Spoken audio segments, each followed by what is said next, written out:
Indian negotiators and U.S. negotiators felt that they had been close to reaching an agreement. The Indian side was surprised when Trump just sort of out of nowhere said 25%. I don't think it's helpful. I don't think he understands that in this trade war generally that he's started, that the U.S. is losing. We have seen quite a positive indication in the past few days from both the Indian side and the US side. So, do you think the ties will move forward in the positive direction from here and we will have a deal at the end of the day, free trade agreement when we go forward, sir, from here?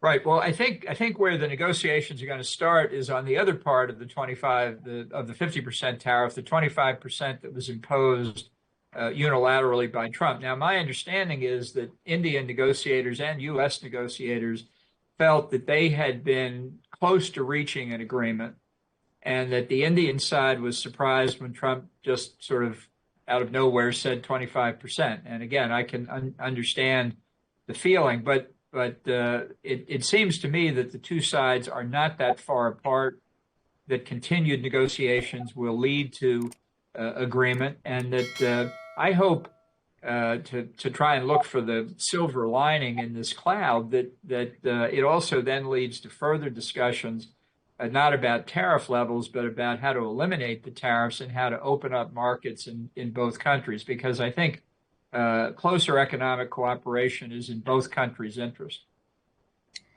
Sir, I just want to know, do you agree with the President Trump's approach of pressuring even close partners such as India with such heavy-handed style?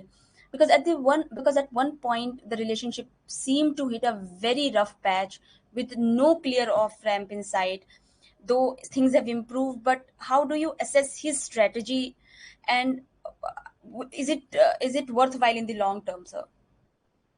Well, I wouldn't call it a strategy. I mean, I think he believes, based on his real estate career in Manhattan, that if you take a maximalist position, that you can do that, and it doesn't have any transaction cost. It doesn't affect anybody, and then you can reach a deal and everybody's happy. And I don't think he appreciates in the international context that's not the way most people behave.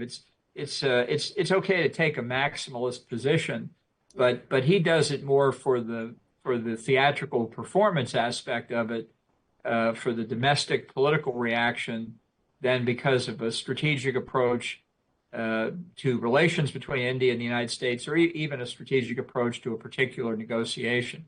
I don't think it's helpful. I don't think he understands that in this trade war generally that he's started, that the U.S. is losing a lot of belief in our reliability, our good faith, and so on, that we've tried very hard over a large number of years to build up. So he's using up resources, that the political resources that were accumulated over time.